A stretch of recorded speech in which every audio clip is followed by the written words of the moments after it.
My family was involved in a rock slide accident on Interstate 40. Almost to the Tennessee line, a boulder fell off the mountain, bounced beside of our car, picked the car up and hurled us 150 feet down the road, upside down and spinning. My children were little, and Amy was 13 months old. And through that 150 feet down the road, she was thrown out and hurled through the air and landed face down in a water-filled ditch on the side of the mountain. We got out of the car and were frantically looking for the baby. I could hear Chad crying. I knew he was alive, but we couldn't find the baby. And we were scrambling to find her, and Roger found her about 20 feet on past the car. And he hollered back to me, "Sonda, here she is, and it's broke her neck, and I think she's dead." And I ran to him and clutched that little wet, helpless, unconscious baby out of his arms and clutched her to my chest and began to cry out to the Lord to save my child's life. It was 45 minutes before the ambulance came, but the Lord had a plan. And the Lord sees a picture that we don't see. And he had 5 people in less than 3 minutes of time who came to our aid. He had somebody standing in the wings waiting that was responsible for saving her life. We were carried to Hayward County Hospital and received medical attention. She was rushed on to Mission in Asheville, where she stayed for 5 long weeks. Those days became nightmare days. Every day the reports were worse. She had a skull fracture from behind her ear all the way to the midline. She had a collapsed lung. The other lung was full of water. Her kidneys quit. Her sodium level went haywire.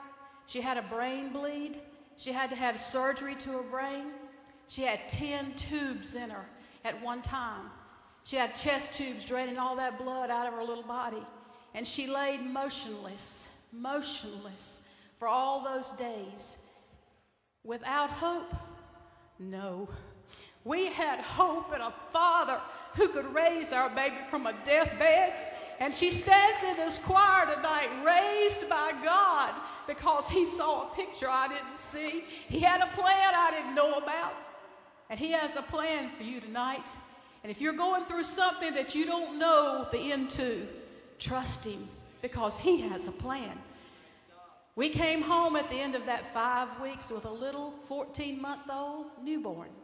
She couldn't see, she couldn't sit up, she couldn't hold her head up, and it was like starting out with an infant all over again. That first Sunday, Roger came to church, and I said, "When you go to church this morning, be anointed for our eyes. We don't understand why there's no sight in those little eyes." And the doctors had tested her, and they'd done everything they knew to do, but there was no sight. And so Roger went to the altar that morning and was anointed for her eyes. And I had propped her up in her high chair and tied her in place and put little Apple Jacks in her hands. And I was busy cooking lunch.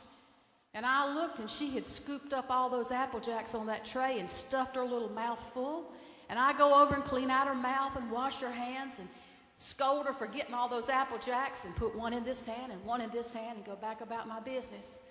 And I look back, and those little cheeks are puffed out, and all those little Apple Jacks are in her mouth again, and it dawns on me that she saw where the Apple Jacks were.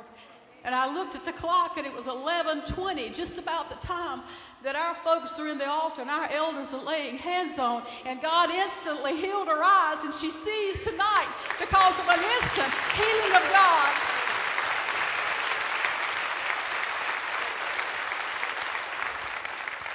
A year and a half later, my mom and dad are pastors in the Cornerstone Conference and are still pastoring today. And they had carried her to spend time with them to give me a break from her care. They were in revival, and at the close of that service that night, there was right many ministers in the service, and Daddy had called all the ministers forward, and they decided to have a healing service. So Mama had gone and stood at the end of the healing line with Amy. She's 2.5 years old. She's not taken a step since the wreck.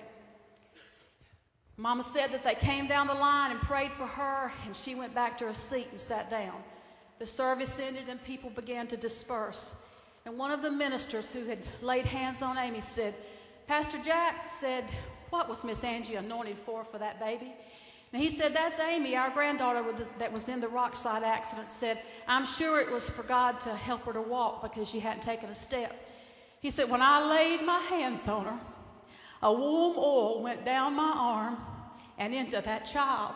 He said, let's go see what God's done. So they went back there, and Mama stood her up on the end of one of the pews. And Mike Harp said, Amy, walk to me. And she took one step and fell on the floor. He said, stand her up. And before they left that service that night, she was walking back and forth across that aisle, healed by God, healed by God.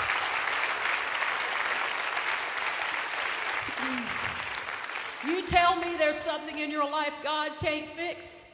I don't believe it, because my God can do anything. 15 years later, we were sharing the story in our business. In a little pamphlet that was actually published in the Advocate many, many, many years ago. We've printed about 40,000 copies to date. A guy came to the mall, had come to Eckerd's to buy enough drugs to take his life. I got home that night, and there was an email. It said, Ms. Bowles, you saved my life today.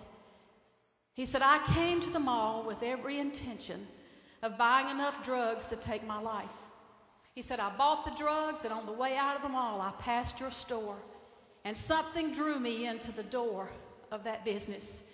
And he said, there laying on a little table was a pamphlet entitled The Miracle of Amy. He said, I picked it up and began to read, and the Lord spoke to my heart and said, you've tried drugs and sin and alcohol and every form to destroy your life.